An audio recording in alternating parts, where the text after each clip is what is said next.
അവസാന സ്ഥാനത്തായി തിരിയാൻ അള്ളാഹു തൗഫീഖ് നൽകട്ടെ.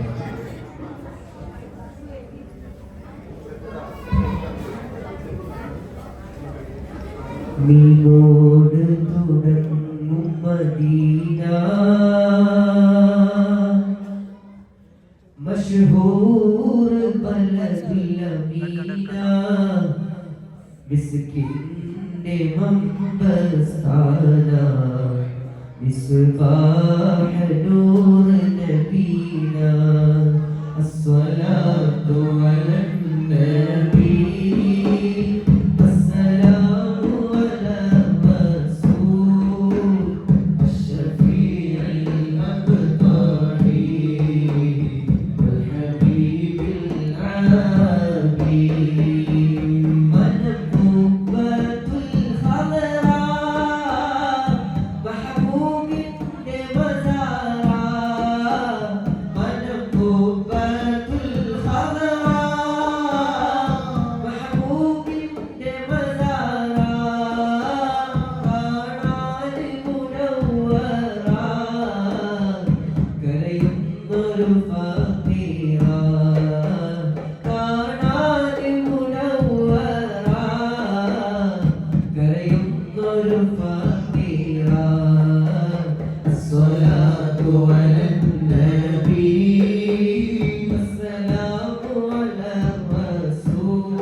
വേദനകൾ മരുന്ന്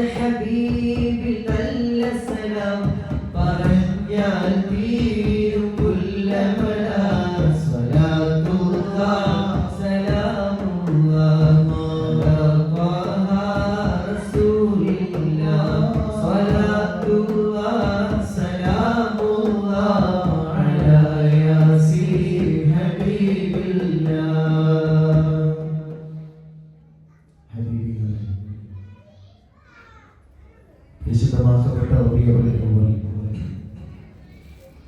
റബീഉ എന്ന് പറഞ്ഞാൽ വസന്തം എന്നാണ് അതിന്റെ അർത്ഥം. എന്താണ് വസന്തം? വസന്തം എന്ന് പറയുമ്പോൾ നമ്മുടെ കൽബും മനസ്സും വല്ലാതെ സന്തോഷിക്കുന്ന ഒരു നിമിഷമാണ് വസന്തം. ഈ ലോകത്തിന്റെ ഏറ്റവും വലിയ വസന്തം അത് ഹബീബായിരുന്നു സ്വല്ലല്ലാഹു അലൈഹി വസല്ലം. ഹബീബേ എന്ന കാരുണ്യമാണ്, റസൂലേ എന്ന സമാധാനമാണ്, സന്തോഷമാണ്. അങ്ങ് ലോകർക്ക് മുഴുവനും കാരുണ്യമാണ്. വമാ അർസൽനാക ഇല്ലാ റഹ്മതൻ ലിൽ ആലമീൻ. ഹബീബേ അങ്ങ് കാരുണ്യമാണ്, അങ്ങ് സന്തോഷമാണ്, അങ്ങ് സമാധാനമാണ്. ഈ ലോകർക്ക് മുഴുവനും അങ്ങ് കാരുണ്യമായിട്ടല്ലാതെ അങ്ങയെ നാം അയക്കപ്പെട്ടിട്ടില്ല, അങ്ങയെ അയച്ചിട്ടില്ല. ഹബീബ് ഏതെങ്കിലും ഒരു ജിന്നിന് മാത്രമോ ഇൻസിന് മാത്രമോ അല്ലെങ്കിൽ ഏതെങ്കിലും ഒരു വർഗത്തിന് മാത്രമോ കാരുണ്യമായിട്ട് വന്നതല്ല. ഖുർആൻ പോലും വിശേഷിപ്പിച്ചത് മാ അർസൽനാക ഇല്ലാ റഹ്മതൻ ലിൽ ആലമീൻ. ഇത്രമാത്രം ഹബ്ബാണ് അങ്ങോട്. ഈ ലോകം മുഴുവനും അങ്ങയെ സ്നേഹിക്കുന്നു. പരിശുദ്ധമാക്കപ്പെട്ട റബീഉൽ അവ്വലിലെ പരിശുദ്ധമാക്കപ്പെട്ട സുദിനത്തിൽ ആ ഹബീബിന്റെ മൗലിദുകൾ പാടിയും പറഞ്ഞും നിങ്ങൾ ചെലവഴിച്ചു. അല്ലാഹുവേ, ഞങ്ങളിൽ നിന്ന് നീ ഖബൂലാക്കണേ അല്ലാഹ്, ഞങ്ങളിൽ നിന്ന് നീ ഖബൂലാക്കണേ അല്ലാഹ്. സ്വല്ലല്ലാഹു അലാ മുഹമ്മദ് സ്വല്ലല്ലാഹു അലൈഹി വസല്ലം. സ്വല്ലല്ലാഹു അലാ മുഹമ്മദ് സ്വല്ലല്ലാഹു അലൈഹി വസല്ലം.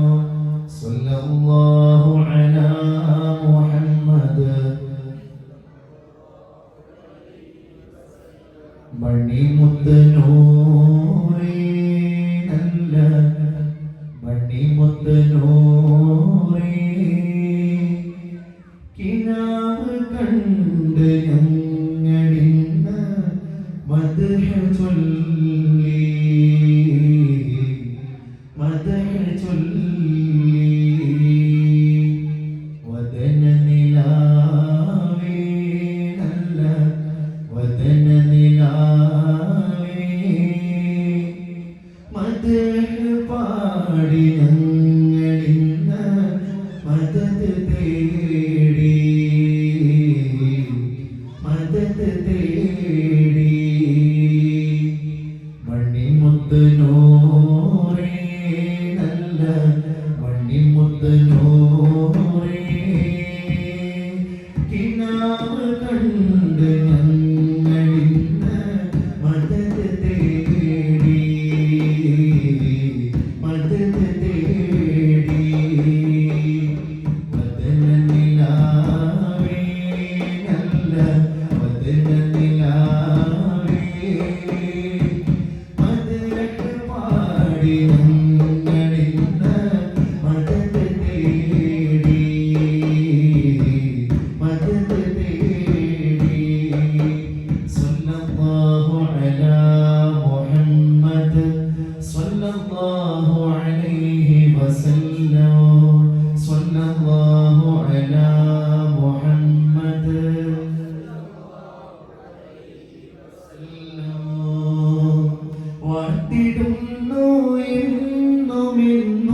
بويت بوجه أخرج كمرا وفرقد على هو الذي توسل به آدم عليه السلام وافتخر بكونه والدا واستغاث به نوح عليه السلام فنجا من الردى وكان في صلب إبراهيم عليه السلام حين ألقي في النار فعاد وصار له مهمدا ورأته أمه آمنة رضي الله عنها حين أمرت به ملائكة السماء مددا ودخل عليه الأنبياء وهم يقولون لا إذا مراد شمس الفلاح والهدى فسميه محمدا اللهم صل وسلم عليه.